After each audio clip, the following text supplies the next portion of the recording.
Hola, bonjour, and hello, everybody. You are listening to Worldwide Tea. It is the only podcast that covers every single season of the international franchises of RuPaul's Drag Race every single week. And as always, I am Evan Sawdey from Pop Matters. I'm Gregory Ellwood from the playlist, and sometimes you can read me in the LA Times. And Greg, we are plowing through our wonderful coverage of Drag Race Espana. For those at home who are listening, we are covering a bunch of other seasons happening at the same time as well. Please go ahead and check out our coverage of Drag Race Philippines Slation Royale. It's almost ending. It's really good. And also Drag Race UK Mixed. And most importantly, as you may know, if you've been listening to this podcast or if it's your very first time in this House of Love, we always believe that all drag is valid and no queen ever deserves online hate. And as American entertainment journalists, we may not get every single cultural reference, and we always appreciate corrections. And there are some truly great queens who aren't good at Drag Race, and you know what? We celebrate them all the same. And Greg, I just before you jump into this right here, I'm just wondering, just off the top of your head, flash ranking, what are the seasons of España? Because as we dive into this, as we dive Oh, into wow. UK with its odd and even, very clear delineation between quality of seasons on here, I was just curious, do you have a listing? Do you have a ranking of how you would do the España It, seasons? I'm curious. it's very interesting. But before I do that really quickly, I do also just want to add, if you are listening to us for the first time or you're a longtime listener, please rate and review us on Spotify and Apple Podcasts. And also, as much as we'd love for you to subscribe to us on Instagram or Bluesky or wherever, please follow us on YouTube. Please subscribe. We'd At the love very to get your least. feedback. And if you have any comments on this episode, please provide them below. We do listen, we do read them. But let's talk about España. It's funny. It may still be the weird thing about España is the quality is so good, but there's one winner I am not a fan of. There is another winner that was okay, but I don't really know who else would have won that season. Hmm. And then I love And I know which ones Lococo. he's talking about And I exactly. love I love Lococo, but I don't know if season 4, which was season 4, was the best of all the seasons.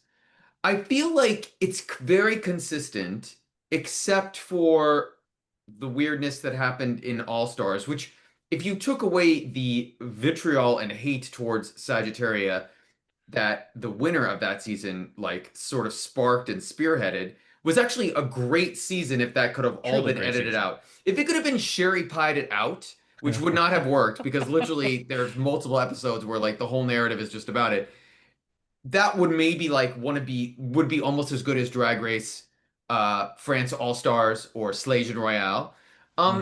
But it's weird. I think it's really consistent. I actually think it's the only this is not a ding on España because I think it's incredible. Right. I still think the first season is the best overall season. I I still would think, think I would agree. yeah, I mean, that's my take. What else do you, I mean, because here's the thing. Sharon, I just was like, they Right. had it, she was going to win from, you could tell the hobbies loved her. Everybody else was getting like dinged as the season went along.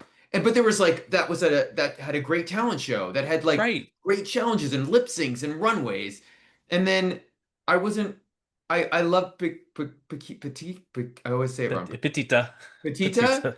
Yes. but and by the way, and if you are unaware, Petita is very tall. She is not a short queen.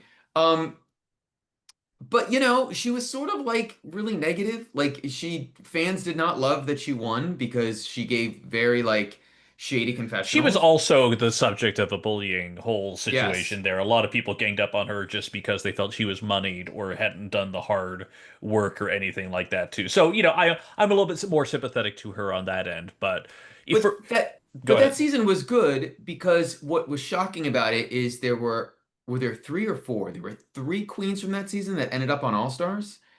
And they were all really good. They'd only Yeah. had like 6 months and they had made a big jump and some of them got screwed on All Stars. So I feel Hmm. like the talent is still there. There's still so much talent, drag talent in Spain. And we're seeing that I think this season. But I think Lococo and my only problem with last season is I did not love out of Lococo and La Nina, I did not love the top four. I didn't love Hmm. the other top two. I did not love uh, Vampy or whatever. Vampirasian, your favorite. And who was the other one? Skrillex. Yes, Oh, who was the yeah, other? All Chloe V2. Yeah, I think Chloe Vito never should have made it like past halfway through the season. But Lococo is a fucking star and talented, Hmm. and so I feel And like Mariana Stars. yeah, and like, but Carmen Farala and Lococo are like up here as winners. Like, love Hmm. them. Yeah, And you know what? For 4 seasons with an All Stars, that's pretty freaking good. pretty good. That's pretty good. I still say France, Philippines, and then now España. But maybe España is the same as Philippines. That's gonna hear our Philippines fans upset. Then sometimes UK, then Italia, if we don't forget it, then Canada, then it goes down. But Yeah. that's my take. Anyway, I'm sorry I've rambled on that, but I this asked you a tough question, to be you fair, did. right? But the great news is this episode, Evan, is a reason why España is up there as one of the best international franchises. And also, Mhm. this is a this is better than any episode on any US season over the past 12 months. Am I wrong? Yeah. Is that a hyperbolic? A little bit, but I think there's Oh, still a lot of really good stuff here. I think where there were some good episodes of US. I think there were some salvageable episodes in the All Stars 10. It was off to a great yeah. start, let's not forget. But overall though, we are coming off of our first elimination when we walk into Drag Race Espana season 5 episode 3. And overall the drama starts, Greg, at the mirror message. Because It they're does. all reading more Nori's message in which she miscounts how many queens are actually remaining out of the 12. And Crystal, who was just in the lip sync with her, is trying to read off this mirror message, but she keeps getting interrupted by other queens, and that is upsetting her. And the other queens are then annoyed that she's upset. And I gotta be honest, if I had Yeah. just had to lip sync for my life, and I knew that in every episode of every country of Drag Race, the queen that gets eliminated is the one that goes and has to clean the mirror and gets to say Hmm. something, and my fellow queens keep interrupting me, I'd probably be annoyed too. Like I would be too. I, and also I don't get why Farron, like it's Farron, right? Yes. Correct. Correct. I don't get why Farron is so anti-Crystal. Also, Hmm. Farron is giving Minor this whole episode pseudo villain like energy like Right. throughout the episode. Um, but anyway, I was like, Farron, why are you just leave her alone? Like she was bought, like whatever. Yeah. But anyway, the episode the big surprise at the beginning of this episode is we still do not know who Nori gave her heart to. For Hmm. those people listening, Evan, who Let's may go to not the flow chart. understand the flowchart, is there a PowerPoint presentation you would like to introduce into the website to explain how the heart works? The So half heart. every queen has half a heart, and when they leave, they can give that heart to another queen. If the queen has a full heart, the moment that they get the full heart, they can save one of the bottom three from lip syncing, similar to the Golden Beaver, the Golden Baloo, all the other innovations that Canada has given us over the years. Or, which we Or were unaware of, they can save themselves. they can save themselves. Very powerful tool. Very But powerful. after this week's episode, there's a chance that someone might be gifted half a heart and they have no heart. So now there's all of a sudden new dynamics that may happen in the mix. So you never know. But yeah, this is another compelling drama spinning thing. But the queens also don't know. However, the heart is at when they walk into the workroom on the next day, placed next to a sewing kit, possibly hinting at the challenge to come. And also, they walk in, and we should see if this is a trend for the season. And Hmm. one of the queens announces the category is Nori. Yeah. So they're celebrating Nori going. Will they do Hmm. that every episode? Let's find out. Some of Yeah. these queens are following what other seasons have done, like with fun things coming through to the workroom. But we quickly find out because they see it on the table that they realize it's going to be a sewing challenge this week, Hmm. Evan. And some of them are quite nervous about it. Um, but we immediately find out that Alexandria cannot sew. Nyx sort of gives a maybe I can sew response. Right. Uh, Debonella. Oh, did I say that right? I always get these wrong. No, Denabola. Yeah. Denebola is a designer, so they're all sort of gunning for her. Crystal is supposedly a great seamstress. They all sort of are aware of that. And Eva admits, Eva Harrington, that she is not a good sewer, that she's admittedly bad, which we Ava will soon. 6000. Eva 6. Hmm. But our queen Supreme comes into the workroom and she After explains what seeing the the room challenge. ale with the worst dress of all time, Yes, still the worst dress unchanged. of all Yes. time. Yes, that brunch dress. Listen, But she saved herself on the runway this week. She finally gave us she a did. we finally got to eat. I was so She happy. looked great. Yeah, I was so Yeah. excited about that. But Evan, she explains that it's a two runway episode. So we got a Mm-hmm. lot of looks to talk about. What was the first red carpet? Sorry, what was the first? I gave it away. I think you gave Fuck it it. The first away. runway is red carpet, and it's wear the red carpet. So Hmm. out of, in theory, red carpet material, but it's Hmm. open. Evan, what was the second exciting challenge? It's going to be the design challenge for this week. What is It it? is going to be a celebration of Rossy de Palma, who, incidentally, as they reveal later, is also the guest judge this week and is very excited about it. But this is someone who has made their stamp on Spanish entertainment fashion, who's been around, and most importantly, they have to. The challenge is actually super unique because we'll get into the specifics of Yeah. it later. But long story short, they are each given an inspiration look. And they kind of have to design a couture look around it. However, they're not just given the look, you're off to the races. They're also Mm. given the actual scraps of fabric used to construct whatever that look is in their design.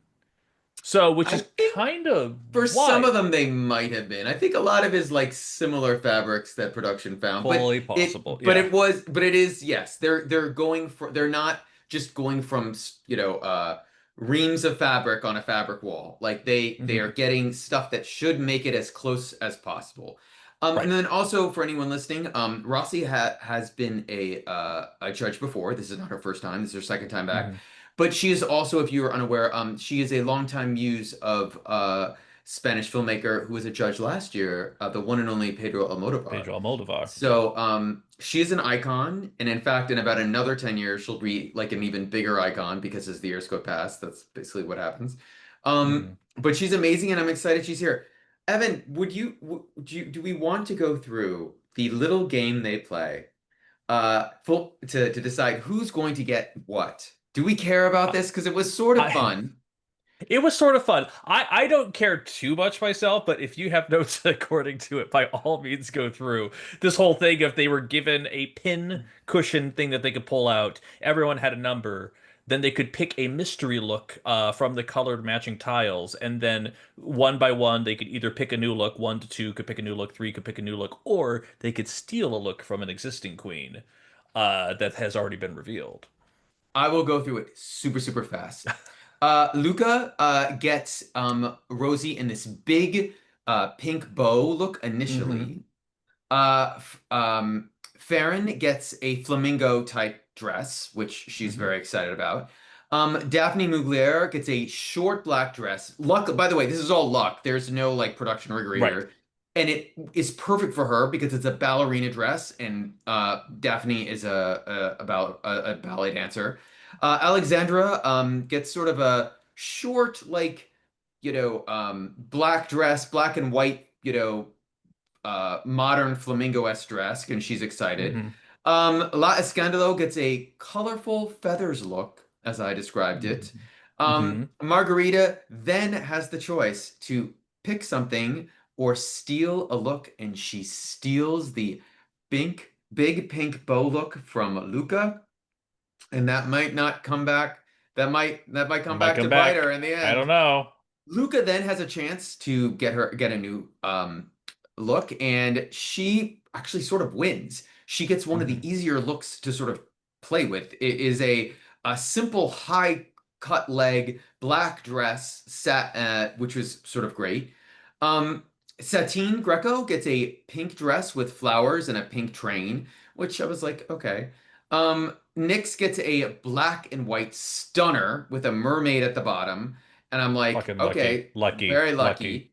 Yeah. Uh, but then Denimbola decides, no, she wants that look.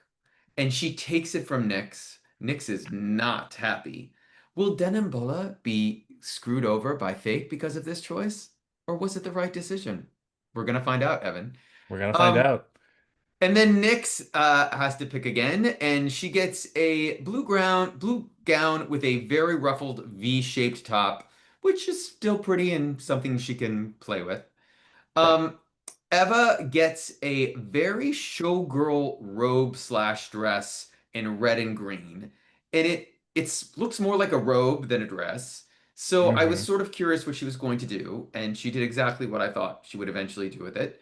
And then Crystal is last, and she teases stealing, but she doesn't do it, Eva, because she's a Hmm. good, as she might not seem so in the workroom later on, but she's a good person, and instead she takes the last choice, which is so easy. I mean, relatively, a red gown with fringe lining.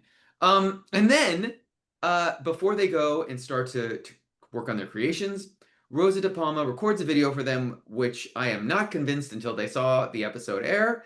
But wishing them best of luck and how excited she is to be there. Yeah. Evan, before they go into the workroom, did you have any thoughts of the choices that the queens had, and were you worried about anyone based on those choices?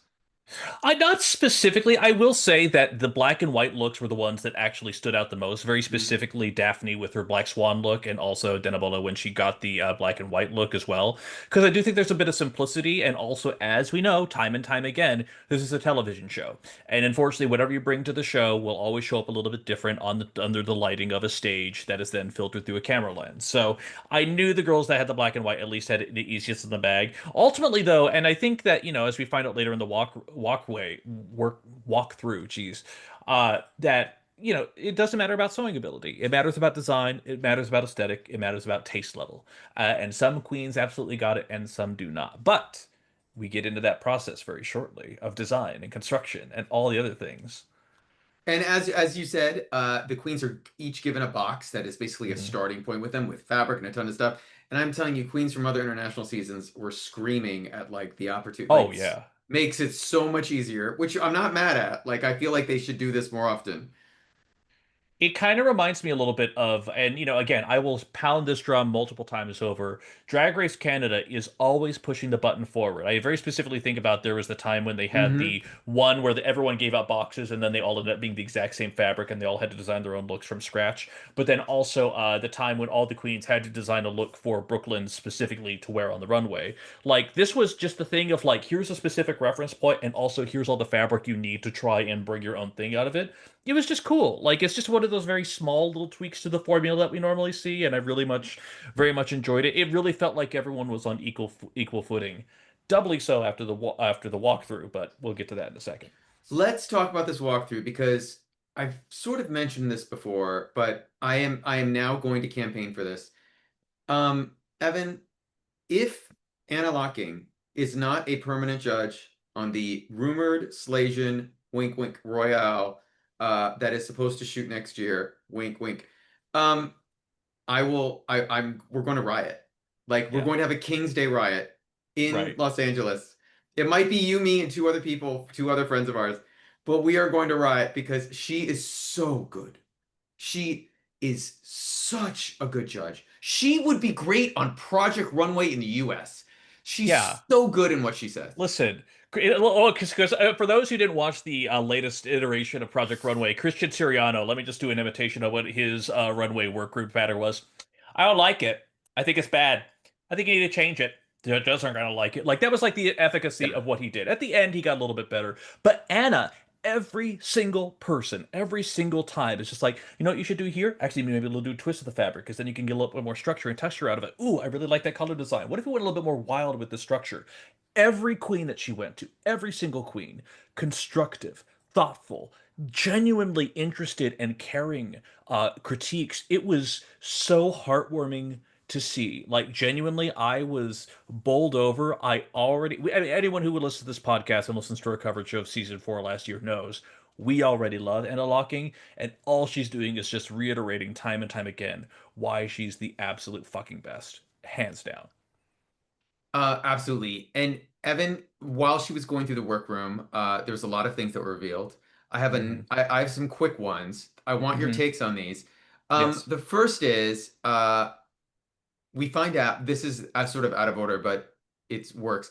First, I need to make a quick timeout and say to all future showrunners of international seasons, it really helps that if you have a queen out of drag, that they look like that when they're doing their confessional, they look like what they look like in the workroom.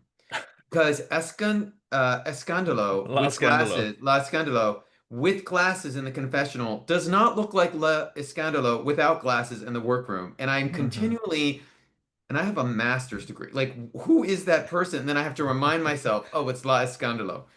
So maybe not have the glasses on, like in the confessional. But it's too late. It is what it is. We'll get through the season. That's literally me anytime I see Alexandra Del Rivala on screen. It's like, oh, is that Daphne? Oh, they're not cute, so it must be Yes, Alexandra. Like yeah. that's my process for But observing. imagine being La Scandalo, having Anna come over and find out that the dress that you were remaking that's inspired was designed by Anna Locking. Anna Which, fucking Locking. if it had been a Christian Siriano dress or, who knows, like maybe An Ethan there would Munt be more an original. Ethan Month original, people might be more scared. But it made me go, eek.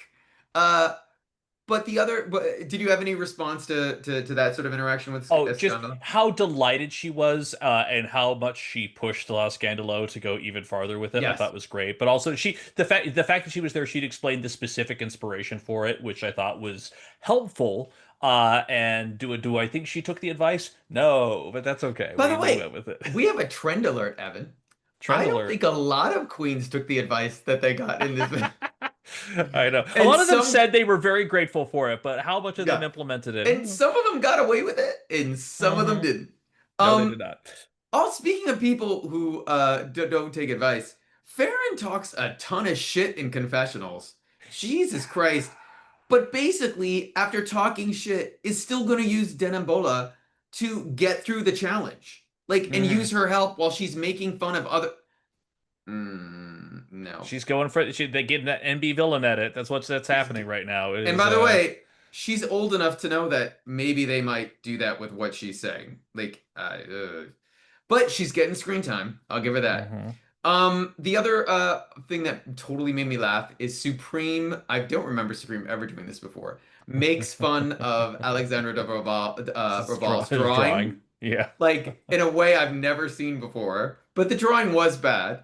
Yeah. Did you have any thoughts on that drawing? Should it be I should it thought, be I better? mean, I love squiggles and colors. I love baby's first play shapes. I thought that was one, but also again, as I've learned through years of theatrical design and having my own theater degree, drawing ability is not the same as actual construction effort. So I always give people a pass on that, hilarious as their specific drawing designs might be. Um, Luca is, to be honest, a little arrogant over the advice that Anna gives her, saying basically in confessional, she's just going to do what she wants anyway, despite the advice that Anna gave. Listen, What did you think of? Laka is marching to her own drum, and it might be a fascist one, but she's doing Yes. what she do unmistakably. I have a lot of thoughts about Laka Udia's final look when we get to it. Rest assured. Um, and then you know, Daphne. they really, oh, I don't remember. Oh, Daphne, they're looking at what she's doing and they're like, "Oh, this is perfect for you. This is great. You should run away with this." And spoiler alert, she sort of does. But what I was more curious about is they really challenged Denimbola uh Hmm. to in a way that they didn't challenge the other queens, and they know she's a designer. And I Right. got a little worried that they might grade her on a curve and a little Hmm. harder than some of the other queens. Did you have that response or any?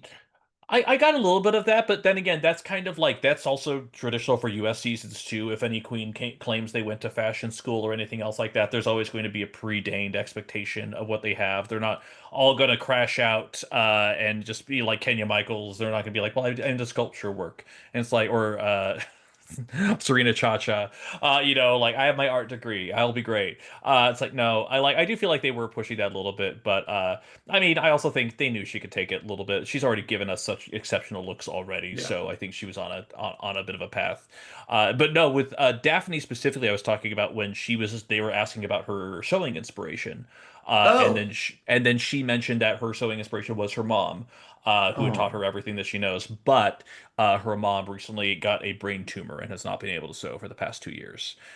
So she was getting very emotional in the workroom, kind of reflecting on that. But she's still with us, as far as I recall from the edit, and was it was a very nice humanizing moment because low key, not to lead into what happens too much, but at this point, I'm convinced that Daphne is Espana Aquaria. Like she's just this 20 something fucking hot shot, like coming out of nowhere that just is so well polished and so learned about fashion and history and just has so much just influence running through her that like I'm excited. I'll say that much. I'll just say that. Evan, why don't you just take a steak and put it through Sagittarius heart? What are you doing? Like, wow. You Are you mean saying I should gang up and bully her? the original Spanish Aquaria, Sagittaria. Um, I have to say I missed this whole moment, and I will have to go back and rewatch it. And it's also a note to me to pause when writing notes. But I missed that, I and do the that is, same. I do the same. I Y'all, we was do like, 3 episodes every single week, I so was like, just a oh, I little bit thought I of, was, I'm yeah. good at press conferences and still paying attention, but not when I'm watching España. Um, I did not think there was any. I think that's, by the way, super relevant, and I do feel like somehow Daphne is perhaps one of the more mature queens on the cast, which is amazing because she's 20. She's also, by the way, way more mature than her peers of the same age on UK. But check out our podcast for UK to check that out. Yeah. Um, Well, you say that, Greg. You say that because the very next day, the girls walk into the workroom, all claiming to be tired. A weird little lullaby melody plays, and then they get to the table and they're all talking. And at first, I was actually making a mental note to myself how, like, despite Farron's little daggers that she's been firing out there, there's been no real narrative this episode. There's no been no real mm-mm. storyline that's happened, and that all changes when, at first, gathered around the table, some of the queens acknowledge that Crystal and Denabola have gone around and volunteered their time, given some advice, helped out some of the other girls with just some basic sewing, threading things, and basic look things. Cool, great, awesome, very kind. And then Crystal starts to get a little bit upset. She starts to get a little bit upset that, like, wow, all these people are thanking me for helping them, and no one was around to help me. How about that? That seems a little rude. Ain't that right, Nyx? Ain't that right, Nyx, who claims to have made her dress from scratch? Oh, isn't that so fancy of you?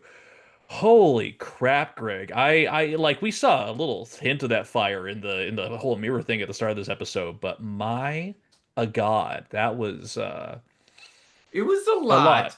And Yeah. by the way, for those of you in the US who might be watching this, or I don't think it opens worldwide, this is a unique parallel to Luca Guadagnino's After the Hunt. It's Gen X versus Gen Z. uh Because I think Nyx is Gen Z. I think she qualifies. I I Plague I Doctors versus Tunes, like who knows, yeah. right? Yeah. I I I gotta be honest, I was trying to have sympathy with Crystal because it felt like she was getting a little poked by both Nyx and Farron, I think, at the table Hmm. about like how she helped some people, maybe she didn't help everyone. And I think initially Crystal took it as I didn't have time to help everyone. I had to help myself too, and no one helped me. And I do think Yes. it's always important to remember in all of these, this is an edited version of a conversation that could have been 30 minutes. We are 100%. we are missing a whole bunch of a chunk here. And I would say that because eventually Crystal gets very upset with Nyx is very defensive. And Hmm. correct me if I'm wrong, she's basically saying, I made my own outfit or I didn't need your help or something like this. But she did take her help. Like Right. two things can be true. Crystal can have overreacted and Nyx can be like poking and like trying to get screen time.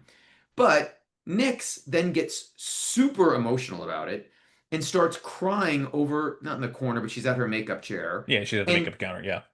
some of her, I can't remember which, do you remember which queens were there sort of consoling her? It was Alexandra who was mainly comforting her during that time. Yeah.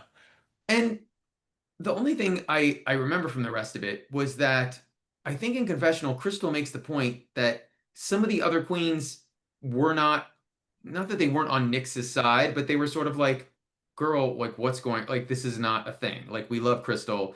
this is fine. Am I wrong? Did I misread that correctly? Well, at one point, because once Nyx is over there, I don't want to say pouting, that seems too dismissive, but like having No. her emotional moment, Crystal then says like, "Well, do any of y'all still fuck with me?" And just kind of holds it there, and then everyone else is gathered around, and it's just like I was expecting to hear one yes, and no one said anything. So she made this proclaimment of just like, "Well, has anyone else here got my back or whatever?" And people are like, "I'm not getting in the middle of this." They're just focusing on, doing their makeup, and so it was just like, But I took it as oh. more like, are you gonna come for me, not you have my back?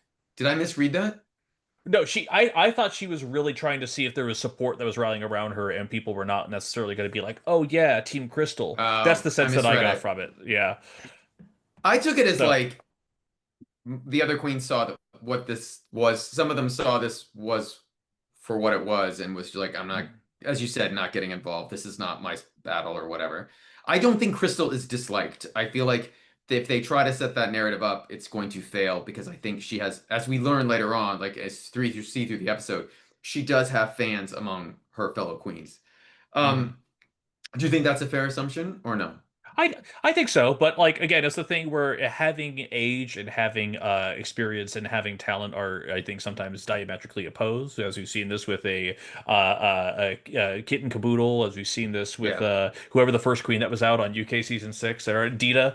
Yeah. Like there can be ancient. There can be legendary queens who just aren't up to snuff for the Drag Race format, and then there's going to be a Satin Greco who looks older and somehow is going to be a hobby all-time favorite. It's a mix of feelings. It's a mix. Yeah. But it's time for our runways. And as you had teased before, wait, did I miss something? You're Huh? giving me a look. Oh, Oh no, I Supreme. mean before we get to the runways, number one, Supreme, immaculate. Oh, Love that was this. yeah.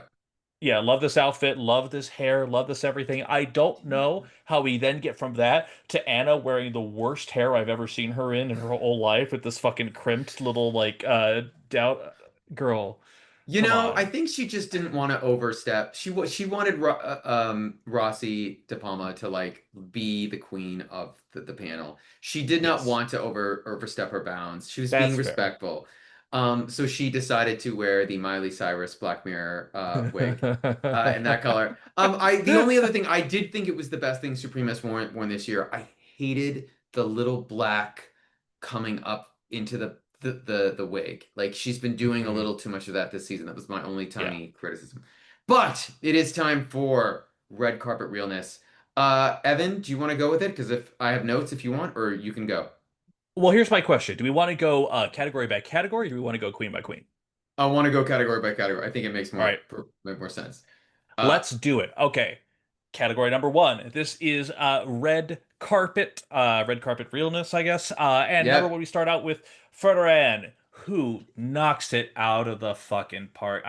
She has a velvet rope dress and actually has velvet rope poles next to her. The design of the dress itself is actually quite nice because when she sets the poles down, she's able to detach, and now she has these velvet rope kind of lines and leads.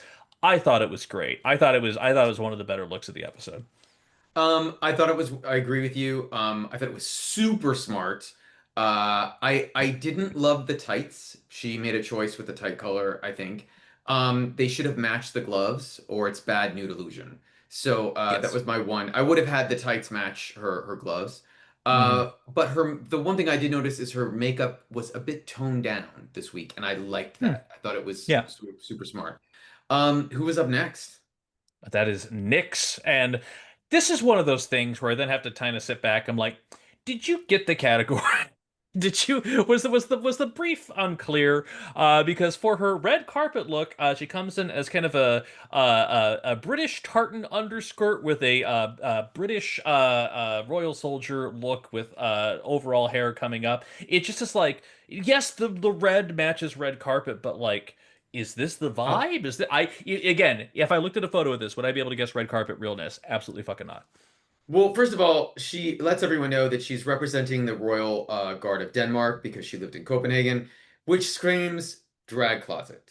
She clearly had this for Yeah, something else. yeah, And by yeah. the way, I get it, but this is a stretch. And I would say she would have been penalized more if there were not a number of other queens on this who also misunderstood somehow the challenge. And in fact, I'm not saying she should have been low. I'm not going to say she should have been in the bottom, but I'm not saying she should have been low this week, but she might Hmm. have needed to be low this week. Um, I would agree. Up next, Satin Greco. Evan, um, I thought that this was a stunning red gown, Mugler inspired.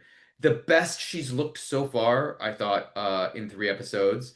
And then she has this fantastic stoned camera purse that just like I was like, she's gonna win, she's gonna win this week. She's great. What did you think of the look? Exactly the same. It was so unexpected for her because we've so far seen classic drag. We've seen not anything that, not saying that Mugler is necessarily fashion forward in like futuristic way, Yep. but like this was still escalated. It felt contemporary in a way that so much of Satin's drag normally isn't. And it was a very pleasant surprise. Her makeup still a little bit dirt, still a little bit muddied on that sense too, but overall, still a fan of what she pulled off. I was impressed. Who was up next, Evan? Oh my God, Daphne. Well, no, I'm sorry. Greg, what the fuck are we doing here? Daphne comes out in an insane red diamond look. It was like a snowsuit almost, but there was this train that was fabric bolts. There was structure. It was like triangles. It was like she was the carpet herself. She was begging Mhm. someone to walk on her, and on her back there was even like a little footprint kind of thing, if I'm not mistaken. She had two But trains of red carpets behind her. yeah, Yes, she had two yeah, trains. and like just it was a knockout. It was one of those when again, whenever a queen turns that runway and you kind of want to have one of those wow moments. I felt like I had that wow moment. She absolutely knocked it out. Absolutely. I'm just gonna say this, Daphne Mugler, don't make me love you, because this look was so fucking incredible. It was so good. Um, and it was just like light years what you would expect for a queen of her age. And maybe she has friends who are like great designers and that's they helped her with this look, but it was super, super inspired. I was really impressed. Uh, Absolutely. Now on a completely 180, Margarita comes out, and Jesus I loved the fucking idea. I hated the fit. Christ. And how would you describe this look, Evan? It's like a red velvet pillow look, but it's just a dress. It's just a short dress and short top with kind of these big heart-shaped pillow things that are kind of ruffle. I mean, they're kind of like ruffled. They're sewn into like almost like a spiral heart shape, and it just looks rough. It's just not great. It just feels cheap compared to everything else that we've already seen before. It was a woof from me. It was definitely a woof for me. Um, Next is La Escándalo, and Scandalo. I'm not sure how this is red carpet. Um, but it's a super fun Right. design. What did you This think? this is pinnacle drag closet right here, I will say. She comes out so it's not red carpet red as all the other queens. I felt like they almost gave the queens like a literal numerical color code as to what you would find on there because Yeah. every other queen got the prompt. This was not that. And that's what makes me think it's drag closet. Also, the spear kind of gave me a clue that this might be drag closet because she's Yeah. like an amoeba warrior kind of thing, which is like, okay. But most importantly, there's just no detail. Yes, she has armbands and she has leg bands, and there's a little bit of like these flappy sides that are in the curvy shape that matches with the inner yellow curvy shape of the design. But that's it. We have a shape, we have an inner line, and we have just flat, dull red, and it just doesn't hit. This a low key. This feels like this would do great on Brazil season 2. This is a Melina Blay look. Like it just did not hit for me, Greg. I 100% agree. But Yeah. then there was something amazingly worse. Alexandra Duraval. Again, not sure how this is red carpet in any way. The tits are fun, The tits are um, fun. but it needs editing, and the hair seems like it's for something else. It's not for that look. And I don't like the feathers on the top. And the more you look at it, the worse it looks. And I was like, I actually was like, what? When spoiler, she's safe for the episode. I'm like, why is she safe? I did not love this. What did you think? The thing is that she described it as showgirl. Like, okay, the tits are out, and what else? Like, so okay, so you have these hips that arch up into a horn shape, and then you have shoulders that arch up into a horn. Are we going to the devil burlesque show? Like, it just felt incongruous. Like again, once again, I feel like it's a drag closet pull because there was just so little to do with like actual red carpet that it's just felt like it was from another universe. You know what? It's funny, Evan. I want to have a little hand sign for YouTube that says full stop. What on earth made her think this was a red carpet look? Right. You can't say it's showgirl and it's red carpet at the AVN Awards?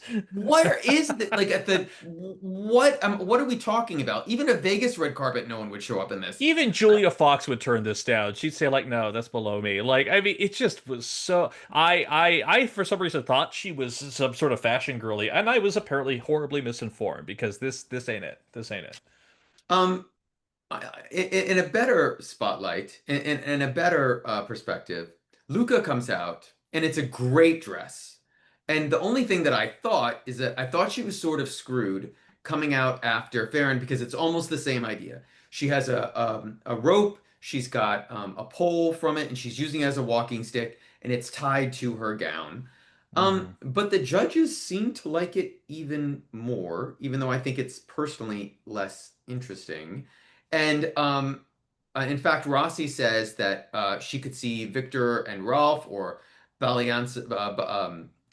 Balenciaga would have died to do this. That's a direct quote from her.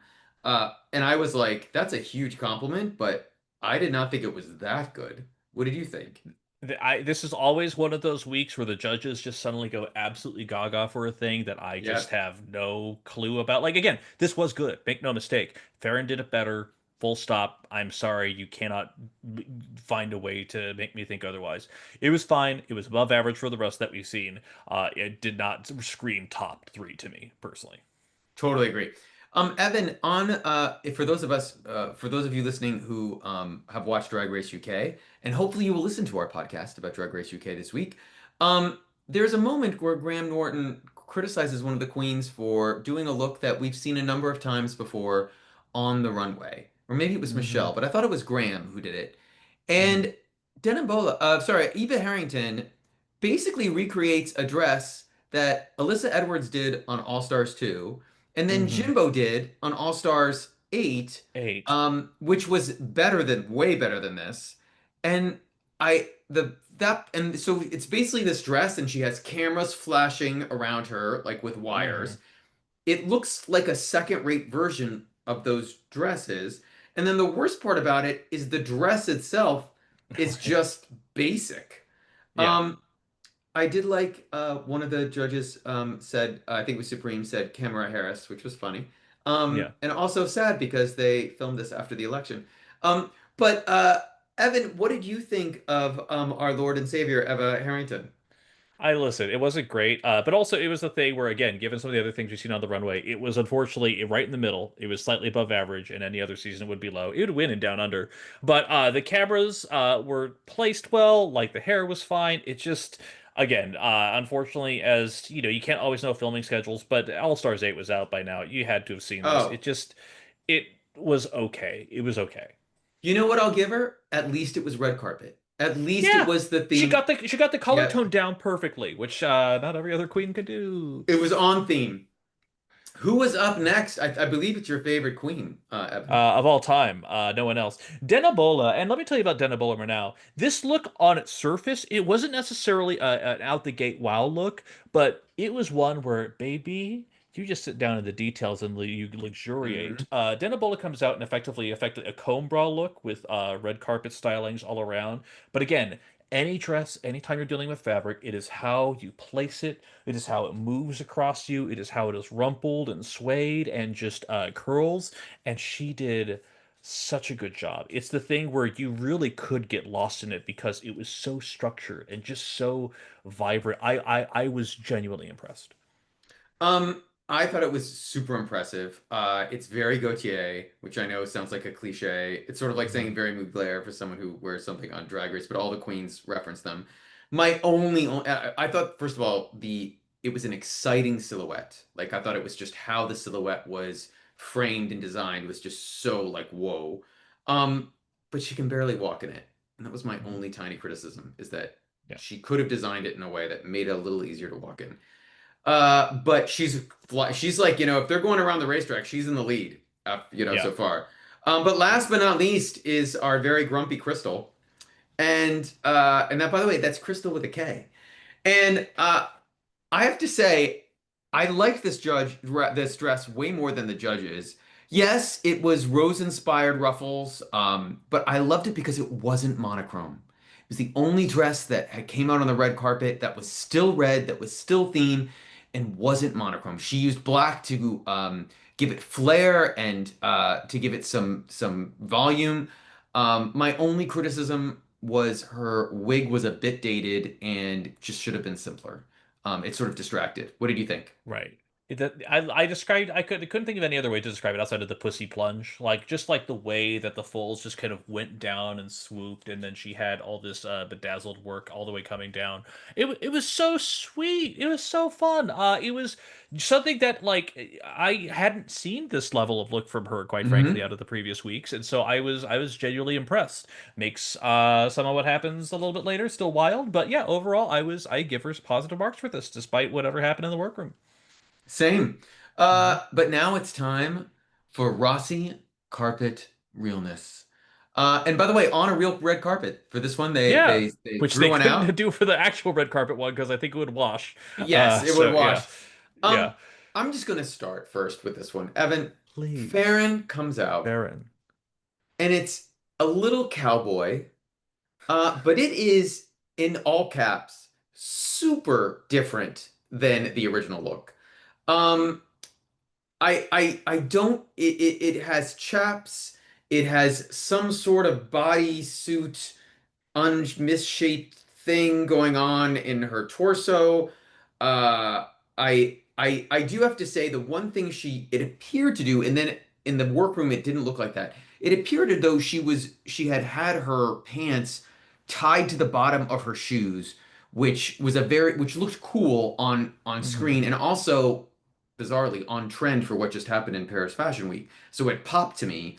But then we got into the workroom and she either untied them or Right. I was sort of confused on what that was. That was the only thing that I thought was cool on it.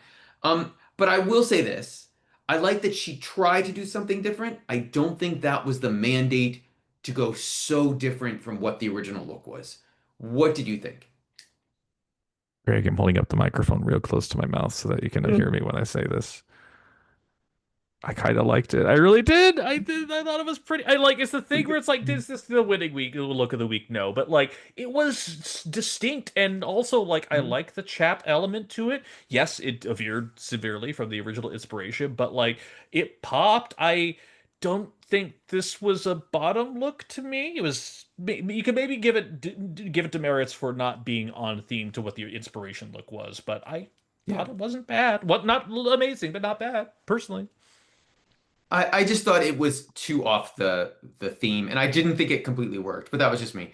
Um, Oh, you want to talk uh, about something that doesn't completely work? How about our let's talk person? about the queen who should have been in the bottom three, in my Jesus opinion. fucking What did Nyx wear, Christ. Evan? What What did she design? she took what I thought was a pretty basic but very well done kind of black ruffle up top, almost like a bouquet of flowers type dress, and turned it into an odd, misshaped, and just textureless top bottom skirt, and then one leg of pantyhose that you could see, like one actual sheer thing, and then Hey, another leg that was just bare, and the purple hair that just did not fit at all. It was just this weird mix of things that just felt like grabbing whatever you could and hoping something would stick. It was so fucking bad. Greg, it was so bad. I hated the Marge Simpson blue wig. Hated it. It was pointless. It distracted. If she had just put on a blonde wig or anything she'd worn in the weeks prior, Hmm. this might have looked a little bit better. Yeah. The only saving grace I will give it is in person, because it is all black and the way those lights work on that stage, it might have looked like it had more detail to the judges. I still Mm. think they're giving her a pass and grading her on her curve because they like her and they want to keep her going and they think she's an interesting storyline. But I thought I just in the one leg tights here's the thing, if you're gonna do it, have it mean something. It added Right. nothing.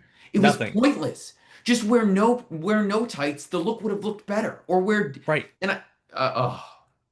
I You just know, think at she least, has. No, my problem is at with le Nyx is I don't think she has taste. I think yeah. what's a big problem, but that's maybe I'll be wrong. At least when Elliot with two T's wore her flamingo dress, at least she had the idea of like one leg would be have texture on it because she's a flamingo, and that's what they do. That this was not one to one. Yes, I'm bringing in Elliot with two T comparisons into the Lord's Year 2025. But you know what? Wait, That's what you get here at didn't Worldwide didn't we Tea. just find out that Corey King bought that dress? Yes, she effing did. Yes, she Yes, she did. absolutely did because she is psychotic, and I absolutely love her for it.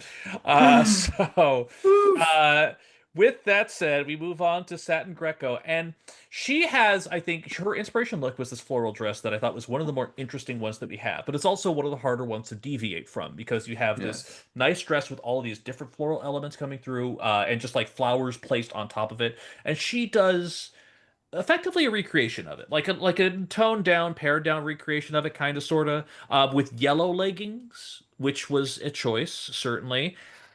I don't know. This is kind of like Farron for me. I wasn't horribly mad at it. I don't think this was a stunner by any means. I didn't think this was like a nuclear bomb of bad taste. It was just fine. What did you think? I wrote, oh boy. Um, so here's the thing. The yellow tights are really bad. Like Yeah, they are. it distract. I wrote the whole look might have been 10 times better without the yellow tights. Hmm. And she is an experienced. And by the way, there are no yellow tights or significant yellow in the original look. So I don't know if she doesn't shave her legs and didn't have any other tights to wear or like didn't I don't know what that choice was for her. I also thought that the pink headpiece that she had on her hair contrasted badly with the different shade of pink red that was in Yeah, the that's fair. dress. That was a big problem. If she had done the same color or didn't, she had to recreate that because it was part of the original look. But if Right. she'd even just done it white or one of the other colors of Just one other shade. Right, right, it right. was just Yeah. the wrong, you don't do different pinks like that with so much else there. And then I just, I did not think it was badly. I thought I gave her credit because I thought this skirt was interesting, but it just didn't work. And the more you looked at it, the more it just seemed like a number of bad choices.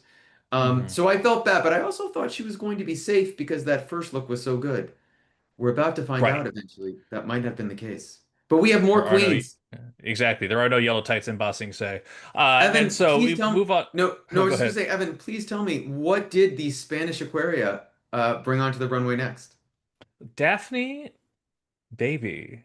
It's Daphne season. What can I say? She brought in this. She basically took kind of this black, almost sheer dress and turned it into this miniature hoop dress. That I thought was just so immaculately well done. She, Yeah. again, as we discovered with other weeks, she knows how to edit. She knows how to do minimalism. She knows how to do it fucking well. Kind of reminds me of Bones a little bit from the UK season we're covering right now.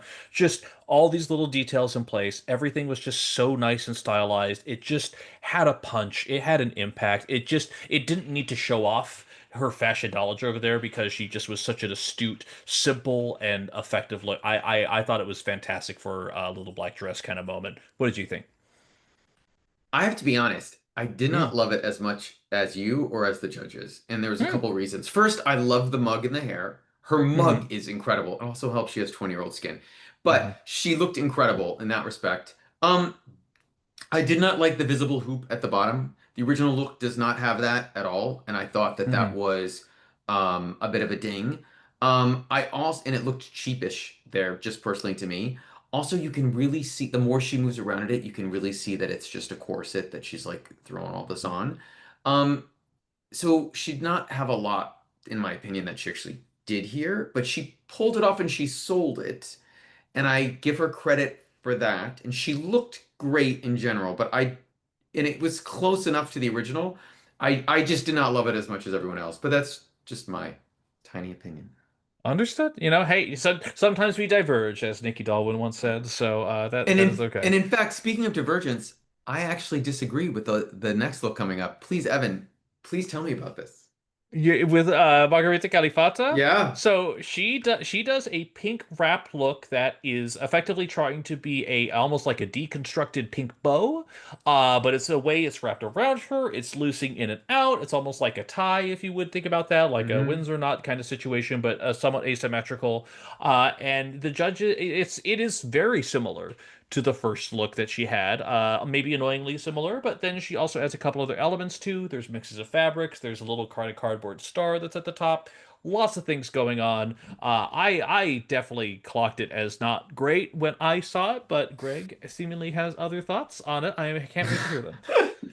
I didn't think it was great, but I thought it worked for me. I thought that what she did in terms of um the bow at the top, I thought was really hard to construct, like if you looked at the detail of it.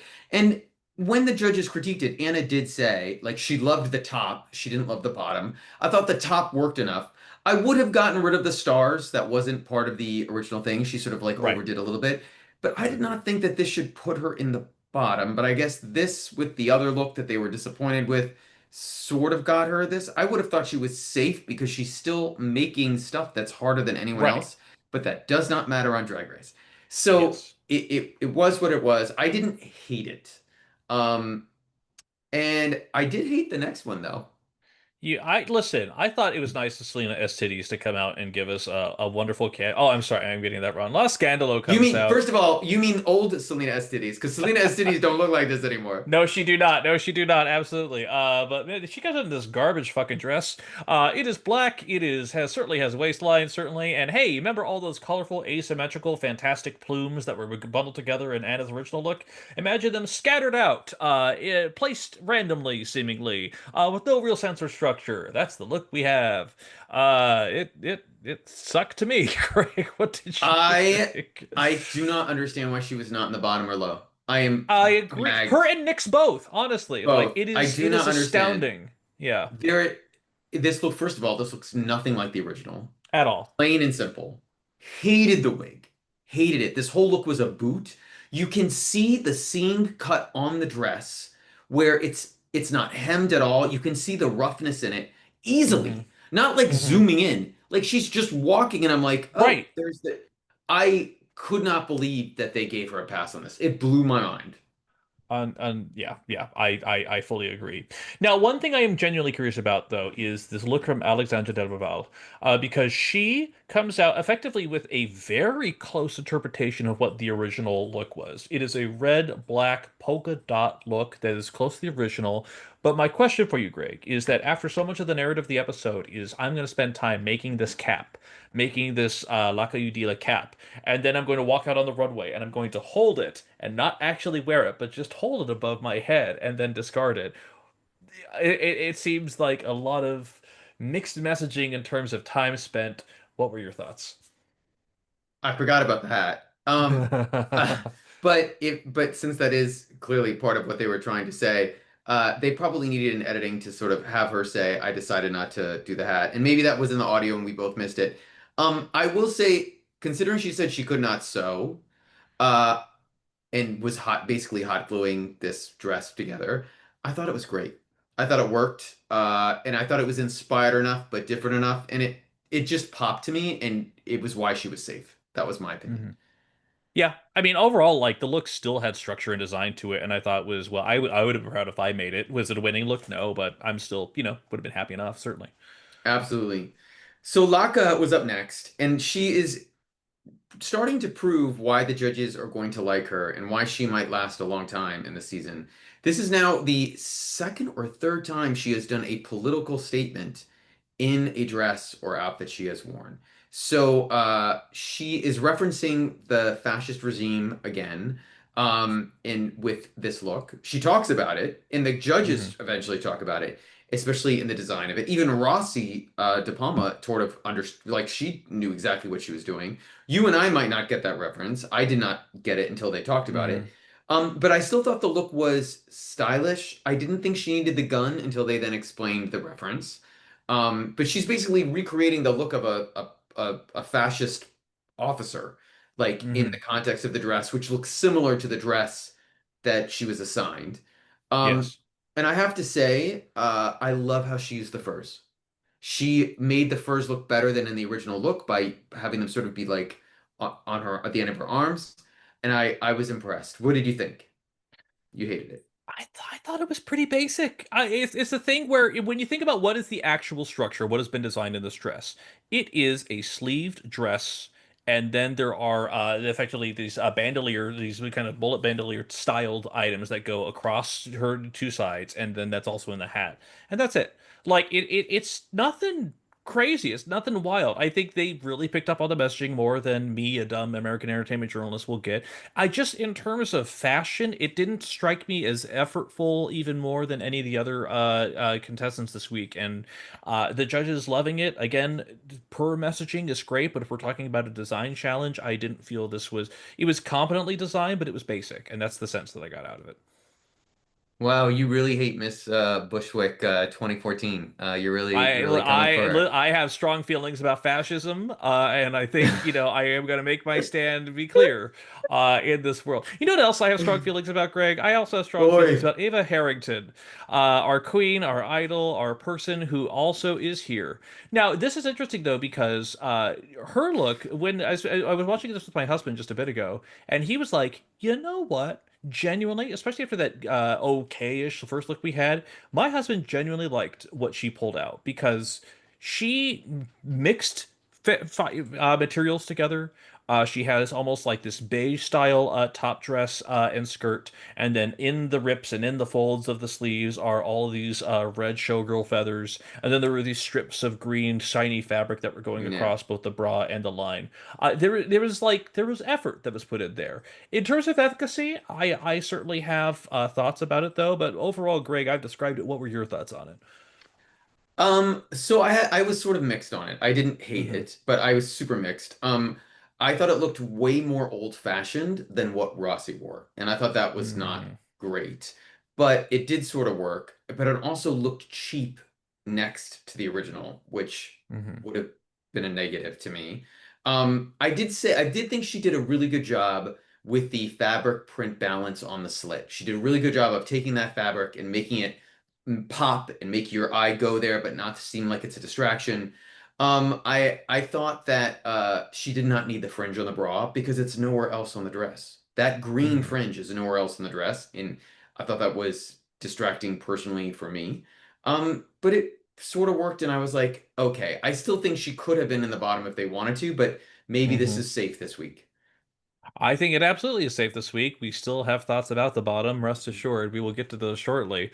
And then let's talk about, I think, the worst look of the night. Absolute garbage, total effing flop. Denabola, we were rooting for you. How dare you come out here with this black and white, stylish, multi-ruffle top Parisian cap wig thing that just knocks you the fuck out. It was yeah, again, like there's been a couple wow moments. I do think Daphne with her red carpet look, that was a wow moment. I think this was a wow moment. I thought this was like maybe not all time, but like it was so fucking stylized. It was so fucking good. It felt super professional. I could see the inspiration line clearly, and it still made it completely hers. I thought it was great. Great. Oh, great. Oh no. Evan, Greg has Evan, thoughts. Greg I has am, thoughts. I thought I knew who you were. I've known you for over a year. We've done 45 episodes of this Uh podcast. You have made it abundantly clear that you do not like Denimbola continually using this ruffle. I know. And the entire look is a ruffle. And I literally Hmm. wrote, "Oh boy, Evan, your favorite, a gigantic ruffle." But this you're for. This you're okay with. Um, I was I'm a super man of great contradictions. What can I I say, have to Greg? say, like, I was super disappointed. I do not understand their love for this look. I Really? Okay. no, I don't. I think it's just a big ruffled uh white ruffle over a black dress. It's her signature look. The arm thing has been done before. I was like I did not think it was bad. I thought it was fashion and I thought it was good, but for them to eventually say this is one of the greatest looks to ever grace the stage of Drag Race Espana, I was like, "Wait, do you watch the show tomorrow?" Like I can name about 20 other looks that were better than this, but I am clearly on, Global All-Stars Island. And I may be by myself with this look, but I was sort of shocked by the love for it. Wow. Well, Pangina Ellwood has shown up in the studio once again and let their opinions be known. Like, again, this is one of those things where, like, is this necessarily in terms of a design element? Is this a Utica, a sleeping bag look? No. Is it? I think smart and effective in the way. Like, I think so. Like, it was. I for me, it was effective. I thought yeah, I had a very good time with it, and I just kind of knew that she was going to be top of the week, regardless of what happened. But even then, with that said, I still thought the judges were wild in their praise of it. We'll get to it in a second because you know what Yes. we have one more outfit to go, and that is of course your favorite queen of all time, Crystal Power. No wait, I mean Crystal What, Versace. No wait, what Evan, I thought RuPaul walked out on stage. Was that not I RuPaul? again for the third time. She's doing RuPaul again. Here's the thing. The actual train, the actual I think feathered line of the dress, both at the top and at the bottom of the skirt, were fine. The wig, once again, RuPaul. This is not the first time she's done this. The actual dress itself, like yes, it was cinched to her body. It still felt frumpy in a Yep. way. I The thought it padding was the was way off. yeah, it just didn't click in the way. So it was fine. It was safe, if anything Yes. else, but it did not hit. It was no Denable Now. I'll tell you that right now. I actually thought it helped her a lot that Rossy was so impressed that she looked like RuPaul. Yeah. And but the design of it was fine and it was clean and the padding was off. And it maybe she'd had another day or another couple hours, it would have looked better. Remember, she's spending a lot of time helping everybody else. Mm-hmm. Mm-hmm. Mm-hmm. Well, Exactly. Greg, we get to the main stage. What do we think? What are we thinking? What are the I judges mean, thinking? all I want to say is before that, Rossi had to stop everyone, stop the show, and had to tell Uh-huh. everyone how all the queens how amazing they were, and that the designers were going to be blown away by their tributes. Not all of them will be blown away. I'm telling you, Evan, Mm-hmm. not all of them. But I also thought it was super sweet. She loves the Yeah. show. My guess is she'll be back. Mm-hmm. But we soon find Bossy out. Rossi. Bossy Rossi. There are five safe queens. Are you ready? Are you ready? You hit me. Nyx. How is this Nope. possible? La Incorrect. Escandalo. How is this possible? Incorrect. Alexander Duraval. Okay, Mm, fine. Eva. Okay, fine. yeah. And Crystal. And I think eventually in the workroom, Crystal says she knew she'd be safe. It's like, it's okay. Yep. Um, but I also did write, how is Eva safe? And that was before I had forgotten about the rest of them. But it's time to get the judges' critiques. Uh, Farron is up first. She loved the first look, and she was very kind and said the second look was unfocused.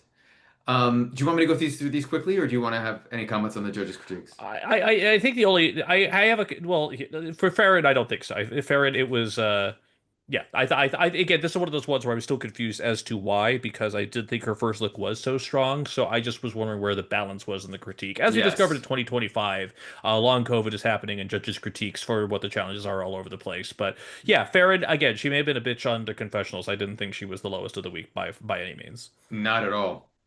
Satin Greco is up next. Anna loved the show-stopping first look, and doesn't see Satin in the second one, which, of course, because she had to design someone else's look, I don't know how you're going to see her.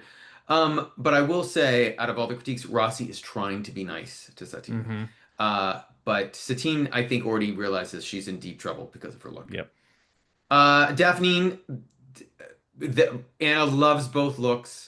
Rossy loves it because she informs everyone that the original look she wore, that black ballerina dress, Jean-Paul Gaultier had to piece together to put it on her. It's not something that's like one piece, Mm-hmm. and it's not something that's easily replicated. So for her to do this, Rossy was super impressed. And you know what? I will give her that if Daphne, sort of pulled off something Jean-Paul Gaultier couldn't do. Yeah, she also said that she was going to send John Paul Gaultier this episode as soon as it was over. So, it's Daphne, I think you're set for life. I can't Yes. wait for you to finish third on Espana Project Runway. So Margarita, who I think should have been safe. Um, Anna and maybe it was Supreme talks about how the first look was not as spectacular as the others. And then Anna is confused by the lower half of the outfit, which we talked about, but she does like the top. Mm-hmm. But Margarita, girl, you're in danger. You're in danger, Um, girl. You're in and danger. now your favorite, My favorite queen Miss of all time. Bushwick 2014. Um, Laka. Uh, would you like me to go through the praise, the endless praise they had for her? Yeah, yeah. Let you hit me with it. We're already down here. We're already down. Anna loves both looks. Thinks the second one is very smart. It's a political statement over the trauma of the fascist regime, which they all still feel today. Supreme loves that she loves to tell a story with her looks. Tall Javi calls it badass. And it makes her very emotional. We see that she's not just that tough, alternative queen. She's got a little No. heart in there. Yeah, I'm glad that it made the tall Javi emotional. It also made the back of his shirt run away too. So, just all sorts of things happening in that moment, let me Hey, tell you. he's exploring his femme side. We're all Yeah, fine with it.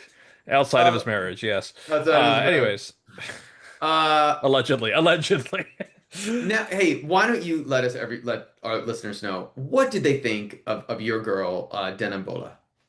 Well, Greg, do you watch Great British Baking Show at all? Yeah. Yeah, so you're familiar with the concept of the Hollywood handshake. Yes. Imagine if someone that wasn't Paul Hollywood gave out a Hollywood handshake. Imagine if Prue stuck her arm out there and gave a handshake. You know what? All I could say is that it wasn't enough for one ova of the look that she created. No, it was the short Ambrosi, the short that had to give out their own ova. It was a double ova, and it's game over at that point. Oh, and Denebola look, is wrapped you've been wrapped in waiting to say praise. this all for Wrapped in hours. praise, wrapped in praise. It's game over. That's just how it works out, baby. Do we need to even talk about anything else? Absolute unqualified praise across the board. Yeah. The only other thing I would add is that Short Hubby said it was mind blowing. And I was Yes. like, did you guys take some like edibles before like judging this week? Because that's wild to me. But Yeah. I'm happy for Den and Bola. I like them. I think they're super fucking talented. Hmm. Um, and I hope they survive. I hope I they can't last wait for them to get place like six in the leave next competition episode. as they Yeah. always do. Right. Yeah. Um, Nick's they're back in the workroom, and Nyx um, talks about how she assumed Crystal thought she would be in the top, Hmm. and Crystal is like saying, "No, I thought I would be safe," and I was like, I couldn't believe that in the confessional, Nyx is like ding her for being humble and saying, "No, I thought I would be safe. I knew I wouldn't be in the top," um, and not believing her. Like the storyline is like too much already, and it's only 40 minutes of screen time old. It's Angelita La Agree? Perversa all over again. They're kind Uh, of creating some sort of narrative on here. Except I don't think that Crystal is the same level of villain that Angelita La Perversa is, because Angelita La Perversa was definitely just a straight up bitch at times too, but she also believed in herself fully. Crystal, I don't get that same energy, but I also feel like they're trying to get the bitter old queen narrative going, and so far it's kind of effective in terms of what they're trying to tell. But they're definitely setting up a rivalry. and speaking of setting things up, the only other thing I took away from the workroom was Farron can't understand how she'd be in the bottom. And I wrote the ego. Like the ego. Like, Hmm. oi. Speaking of Uh, villains that are being established this episode, yeah. Yeah. But then we're not going to talk about, by the way, we never talk about the judges' critiques. I never watch them. It's pointless. But unless you had comments on the judges' Nope. critiques. Okay. Nope. But the queens come back out and we quickly find out that Daphne is high and she seems super happy with it. She seems happy with Hmm. high. She's a-okay with it. Luca is high and Denimbola wins. She gets 2,500 euros, which is something. And Oster Lab is giving her a truly stunning set of gold and Aurora Borealis crystal jewelry from Italy. And I gotta say, I know a dress from Drag Race Holland that jewelry would look amazing with. I know it. I just putting that out there. She was seemed really excited about it. I think it was a well-deserved win overall. But yeah, it was a good week, and I'm just very happy for her. It's also been nice having the wins spread out like this too. It's been a good first few eps. And then, Evan, we find out this is the twist of the episode and why Hmm. this may be one of the greatest episodes of Espana of all time, and I'm not afraid to say it. We get a video of Nori explaining who she is giving her half a heart to. Now remember, with that half a heart, the queens in the bottom who get if they're one of the three who gets it, gets a full heart. And it's important to know that the person she's giving it to is probably always going to be in the bottom. So the producers got so lucky with this. Hmm. Evan, who did Nori give her half a heart to? She had to do it. She had to give it to Satin Greco. She had to. She had to, Greg. She had to, which means Satin Greco, despite in the workroom talking about how she feels like it's over and it's not goodbye, but she's going to fight and still, but at the same time, she can see the writing on the wall. Satin's feeling it. Thankfully, she has the ability to save herself. The judges ask her who she's going to save. Greg, who does she want to save? Supreme asks, I wrote this, I almost transcribed it. And she says she's going to save Farron. Not Hmm. herself, but Farron. And there is an audible gasp from multiple people, like everyone in the whole in the workroom, because they can't believe Satine is not going to save herself. And explaining why, Satin says, well, because I actually thought if today is a good day to go, I mean, I am really happy with my work and my runway, with how well you have all treated me, and I think that my Margarita, like, she's gonna do it. Like, she's assuming she's inferring she's gonna do what she's gonna do. And she says, my dear sister deserves to say Margarita. She's saying save Margarita, and so does Farron. So she's basically telling the judges to send her home Hmm. and everyone is shocked. The whole I am generally shocked. Hmm. Um, there had been spoilers about this episode, but none of this. Nobody knew how this all got to where it was. And it's now time for a lip sync. And Evan, did you pull the song? If not, I Yes. haven't. Una Estrella in Mes Jardins by Marie Trini, which is The Stars in My Garden. And I'm unfamiliar with the song, released originally in 1982, but everyone on the fucking stage and the camera crew and the janitors apparently all know this song too, because it is a classic, slightly saccharine ballad, but my God, it is affecting everyone. I if you are not watching the episodes and you're just listening to our podcast, you have to go watch this lip sync. I have never seen a judging panel or a other queens react to this. Farron is bawling in the background as the lip sync proceeds. The Javis are crying. Supreme is crying. Anna is crying. The other Rossy, queens, who barely knows these queens, is yeah. on the verge of tears. It is an absolutely both queens give it their all. It's an absolutely incredible performance. It's funny, it like was we just got earlier or last week or within the past week we got a stunning Venus deluxe ballad lip sync on Slation Royale, and a few days later we get this amazing, in the ranks of Latrice Royale and other great ballad lip syncs. Um, I was emotional watching it. Mhm. I was just sort of stunned. Um, what did you think of this performance, Evan? So it's interesting too because I felt like there was such different levels that we were experiencing with it. I really felt like it started out with kind of maybe they're kind of on the same page overall, but overall I thought kind of at one point Margarita started to do just a little bit more emotion, have a little bit more levels, and I just think that overall Satine was kind of similar. Like she didn't give up fully, but I definitely feel like there was a sense of her not really giving it her all, and it was a little Oh kind of wow, shocking.